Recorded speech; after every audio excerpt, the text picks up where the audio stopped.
நீங்கண்ணா எனக்கு காவலாளிகளா? காவலாளிகளா? ஆ, சரி சரி சரி. சரி, அதை யூடியூப்ல. ஆமாம் ஆமாம்.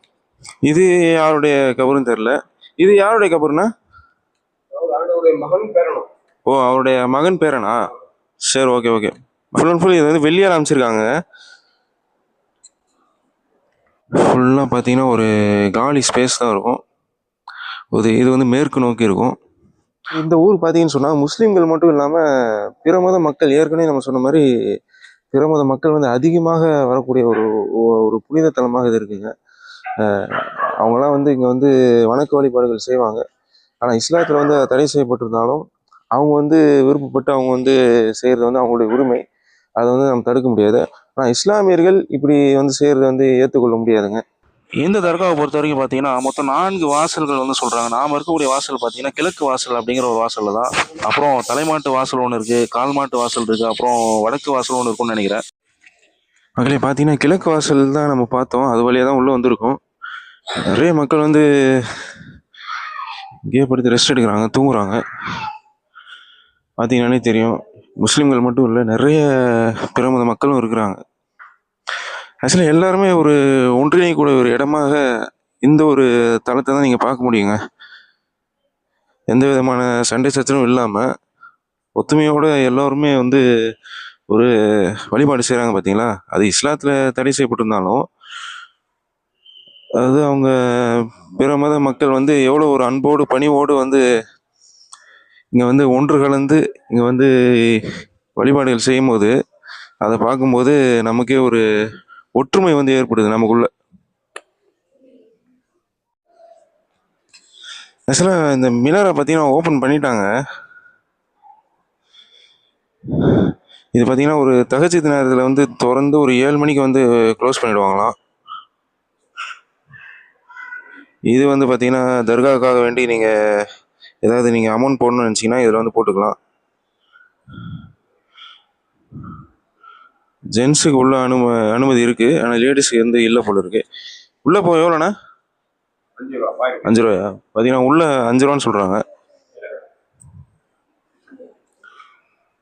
நம்ம வந்து ஃபஜ்ர் தொழுதுறோம், ஏன்னா அது ஃபஸ்ட்டு. அது தொழுதுட்டு நம்ம வந்து திருப்பி இங்கே வந்து என்னன்னு பார்ப்போம். நீங்கண்ணா எனக்கு காவலாளிகளா? காவலாளிகளா? ஆ, சரி சரி சரி. சரி, அதை யூடியூப்ல. ஆமாம் ஆமாம். ஆமாம் ஆமாம்.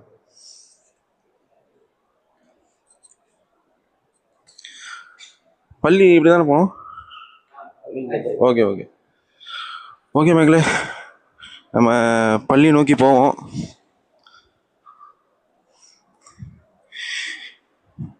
இது யாருடைய கபருன்னு தெரில. இது யாருடைய கபருண்ணா? ஓ, அவருடைய மகன் பேரனா? சரி, ஓகே ஓகே. மக்களே பார்த்தீங்கன்னா அங்கே அடங்கி இருக்கிறது வந்து அங்கே யாரு? நாகராண்டவர். அதாவது அப்துல் காதிர் ஷாவுல் ஹமீது அவருடைய மகன் பேரன். ஓகே கைஸ், அங்கே அடங்கியிருக்குது பார்த்தீங்கன்னு சொன்னால் அப்துல் காதிர் ஷாவுல் ஹமீத் தான். இங்கே வந்து பார்த்தீங்கன்னு சொன்னால் அவருடைய மகன், அவருடைய பேரன். உண்மையிலே பார்த்தீங்கன்னா இந்த கதவுலாம் பார்த்தீங்கன்னா ஒரு இது வெள்ளி தானே? இது ஃபுல் அண்ட் ஃபுல் இது வந்து வெள்ளியார் அமைச்சிருக்காங்க.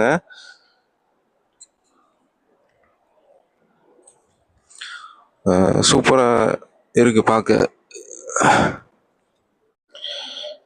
நாகூர்னாலே பார்த்தீங்கன்னா சுற்றிலும் வந்து நிறைய கடைகள்ங்க. இந்த மாதிரி தஸ்மினி கடைகள் இருக்கும், அப்புறம் நிறைய அத்தர் கடைகள். அதுவும் இல்லாமல் இப்போ லேட்டஸ்ட்டாக வந்து இப்போ பார்த்தீங்கன்னா ஒரு உருஸ் நடந்துச்சுங்க. உருஸ் வந்து ஒரு 14 நாட்கள் வந்து நடக்கும். ஜமாத்துல் ஆஹிர் அப்படின்ற இஸ்லாமிய மதத்தில் தான் வந்து இங்கே வந்து உருஸ் வந்து அப்படின்னு நடக்கும். உருஸ்னா அவங்களுடைய ஒரு பிறந்த தினம் அல்லது இறந்த தினம்னு நினைக்கிறேன்.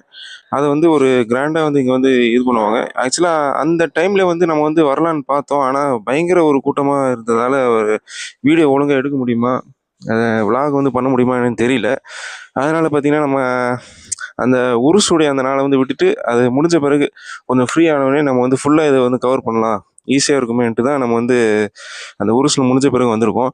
ஆனால் அந்த டைமில் வந்து சூப்பராக இருக்கும் மக்களே. இந்த வாசகம் இருக்குது பார்த்தீங்களா, யா காதிர் முரத் ஹாசில். அது வந்து நம்ம என்ன நினச்சி வந்தோமோ அது வந்து நிறைவேறுமாங்க. இங்கே உள்ளவங்களை கேட்டேன், அவங்க வந்து சொன்னாங்க, முஸ்லிம்கள் தொழுமிடம் பெண்கள் உள்ளே அனுமதி இல்லை. ஆக்சுவலாக இது வந்து இஸ்லாத்தில் எல்லாருமே வந்து தொழுகிறதுக்கு அனுமதி இருக்குங்க. நீங்கள் மக்காவில் பார்த்தீங்கன்னு சொன்னால் ஆண்கள் பெண்கள் 2 பேருமே என்ன பண்ணுவாங்கன்னு சொன்னால் சேர்ந்து தான் அமல்கள்லாம் செய்வாங்க.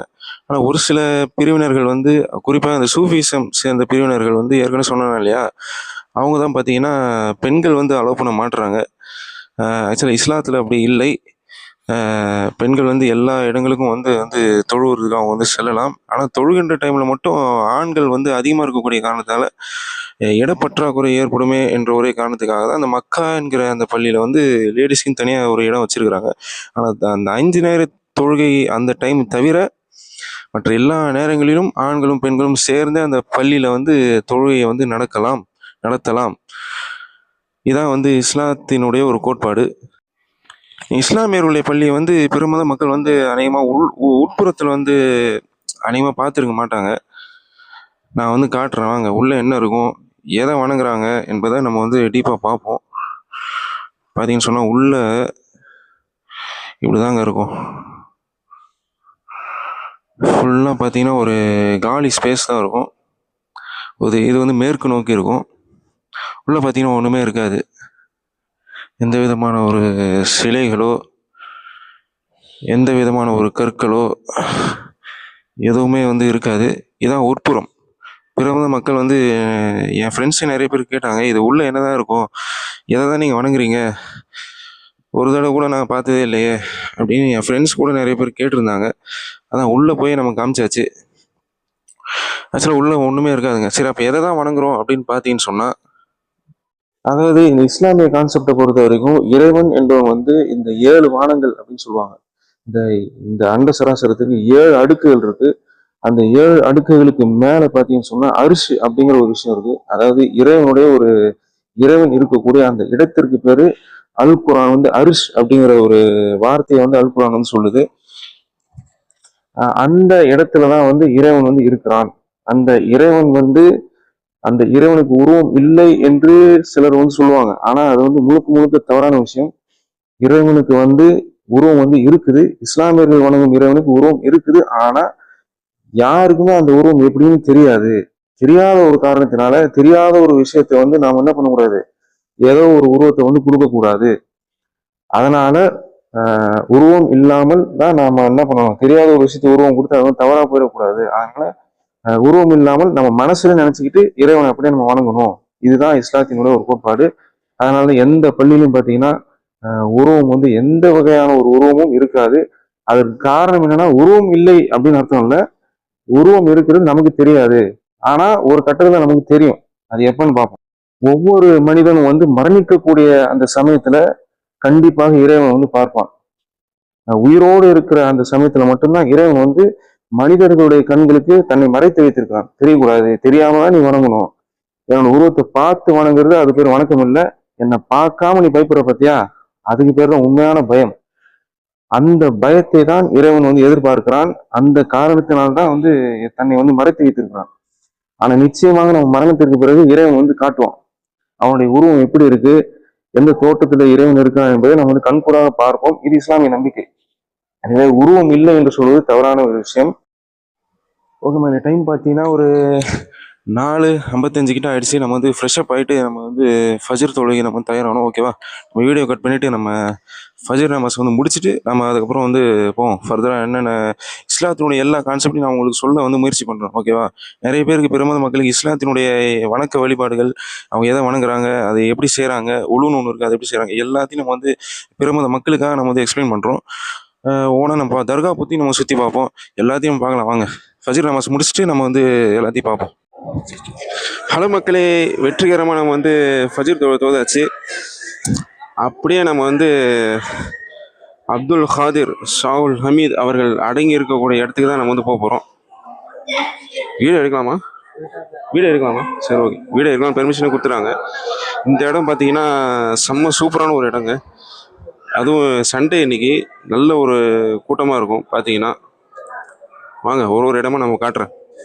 நம்ம ஏற்கனவே பார்த்த மாதிரி இங்கே பார்த்தீங்கன்னா அவங்களுடைய மகன் பேரன் அவங்களுடைய இடம் தான் இது.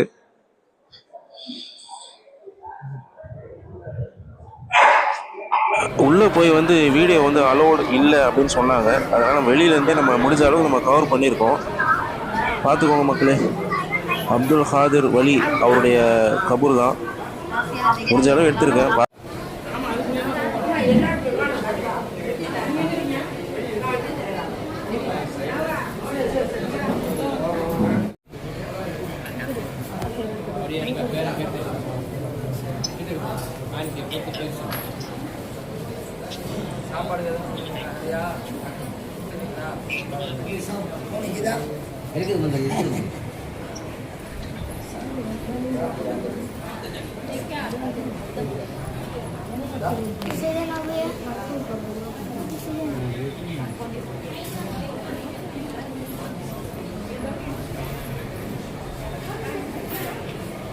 பார்த்தீங்கன்னா இப்போது காலையில் வந்து 4 மணிக்கு வந்து ஓப்பன் பண்ணுவாங்களாம் இந்த அப்துல் காதிர் ஷாகுல் ஹமீது அவங்களுடைய அந்த கபூர். 7 மணிக்கு வந்து க்ளோஸ் பண்ணிடுவாங்க. இது ரெகுலராக பண்ணுவாங்களா இல்லை சண்டேனால இது வந்து பண்ணுறாங்களா என்னன்னு தெரியல. நிறைய பெண்கள் அப்புறம் இந்த உருது பேசக்கூடிய முஸ்லீம்லாம் இருக்காங்களா இல்லையா, அவங்க தான் இங்கே அதிகமாக வந்து பார்க்க முடியுது. காலையில் ஃபஜர் நேரத்தில் பார்த்தீங்கன்னா நிறைய பேர் வந்துட்டாங்க. ஓகே, சில பேர் வந்து வீடியோ எடுக்க பெர்மிஷன் கொடுக்குறேன்னு சொன்னாலும் ஒரு சில பேருக்கு வந்து அது வந்து பிடிக்கலன்னு நல்லா தெரியுது. நான் வந்து உள்ளே போய் எடுக்கல, ஆனால் உள்ளே போயிட்டு வந்துட்டேன். சூப்பரான எக்ஸ்பீரியன்ஸாக இருந்துச்சு. இங்கே வந்து பார்த்தீங்கன்னா வருஷத்துக்கு ஒரு தடவை வரக்கூடியவங்களும் இருக்காங்க, அதே மாதிரி மந்த்லி ஒன்ஸ் வரக்கூடியவங்களும் இருக்கிறாங்க. ஓகே மக்களே, நம்ம வெளியே வந்தாச்சு. நம்ம கொஞ்சம் டீ சாப்பிட்லான்னு வந்தோம். வெளியே இருந்து இங்கே எப்படி இருக்குன்னு பார்க்கலான்னு வந்தோம். நம்ம டீ குடிச்சிட்டு நம்ம வெளியே சுற்றி ஒரு கவரேஜ் எடுப்போம். பார்ப்போம் மக்களே, இன்னும் வேறு என்னென்ன கவர் பண்ணுவோம்னு பார்க்கலாம். முடிஞ்ச அளவு நான் கவர் பண்ணுறேன். உள்ள ஒரு சில இடம் வந்து எடுக்கிறாங்க, நிறைய பேர் எடுத்துருக்காங்க. ஆனால் ஒரு சில பேருக்கு பிடிக்கல. நிறைய பேர் வந்து நீங்கள் எடுங்க, வீடியோ எடுங்கன்னு சொன்னாங்க.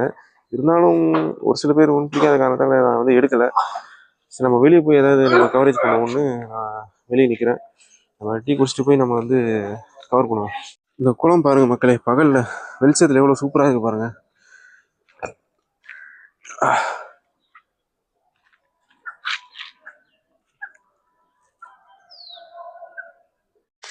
இங்கே தர்காவை சுற்றிலையுமே நிறைய ரெண்டல் ரூம்ஸ்லாம் இருக்குங்க.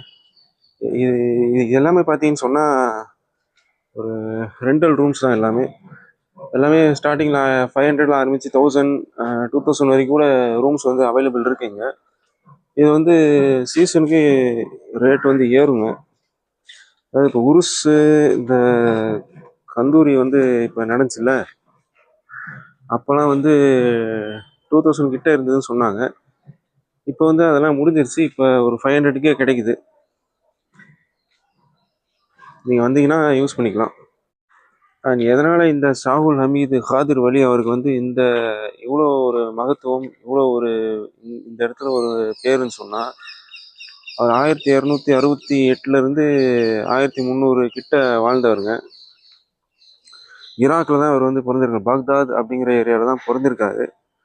அவர் வந்து ஒரு ஒரு வணிக ரீதியாக அங்கே வந்து வந்திருக்காரு. இந்த ஏரியாவுக்கு வந்ததாக சொல்கிறாங்க. வந்து இங்கே இந்த இடத்துலலாம் ஒரு நாகப்பட்டினம், இந்த தஞ்சை, அது மாதிரியான இடங்கள்லாம் வந்து வாழ்ந்திருக்கிறாரு. அவர் பார்த்தீங்கன்னு சொன்னால் பல்வேறு அற்புதங்கள்லாம் வந்து செய்ததாக இந்த சூஃபி இஸ்லாமிக் செயின்ஸ் அவங்க வந்து நம்புகிறாங்க. அதாவது இந்த தஞ்சாவூரில் உள்ள இந்த மன்னர் அச்சுதப்பன் நாயக்கர் அப்படிங்கிற ஒரு மன்னர் வந்து இருந்திருக்காரு. அவருக்கு வந்து கடுமையான நோயால் பாதிக்கப்பட்டிருந்தார். இன்னும் சூனியத்தாலும் பாதிக்கப்பட்டிருந்ததாக சொல்லப்படுகிறது. அந்த மன்னருக்கு வந்து எந்த விதமான வைத்தியர்களாலையும் குணப்படுத்தவே முடியாத ஒரு நோய் அப்படின்னு சொல்கிறாங்க. ஆனால் இந்த ஷாகுல் ஹமீத் அப்துல் காதிர் வலி அவர் வந்து என்ன பண்ணாரு சொன்னால், இறைவனுடைய அந்த கிருபையால் ஒரு ஹராமத்னு சொன்னால் ஒரு ஒரு தனித்துவமான ஒரு அவருக்கே உண்டான ஒரு சக்தின்னு சொல்கிறாங்க. அந்த சக்தியின் மூலமாக இந்த ஹாதர் வலி வந்து தஞ்சை மன்னருக்கே வந்து நோய் நொடிகளை வந்து நீக்கினார். இதான் சிறப்பிற்குரிய ஒரு விஷயமா அவங்க சொல்லக்கூடிய விஷயம். மேலும் பல நோய்களை வந்து பல மக்களுக்கு வந்து குணப்படுத்தியதாகவும் பல்வேறு அதிசயங்கள் வந்து செய்தாரு அப்படின்றதாகவும் இந்த மக்களால் வந்து நம்பப்படுகிறது. அதனால தான் இவ்வளோ பெரிய ஒரு அவர் இறந்த பிறகும் அவருடைய கபரை வச்சு என்ன பண்ணுறாங்கன்னு சொன்னால் இன்றைக்கும் மதிப்பு மரியாதை செய்து கொண்டிருக்கிறாங்க. சரி மக்களே, நம்ம அடுத்து இங்கே பக்கத்துலேயே பார்த்தீங்கன்னா நடந்து போகிற தூரத்துலேயே வந்து பீச் இருக்குது. காலை நேரத்தில் பீச் போனால் ரொம்ப சூப்பராக இருக்கும். சரி, இங்கே முடிஞ்ச வரைக்கும் கவர் பண்ணிட்டோம். திருப்பி வந்து எதாவது கவர் பண்ண முடிஞ்சால் பண்ணுவோம். அதுக்குள்ளே நம்ம வந்து பீச் வரைக்கும் போயிட்டு வந்துடுவோம்.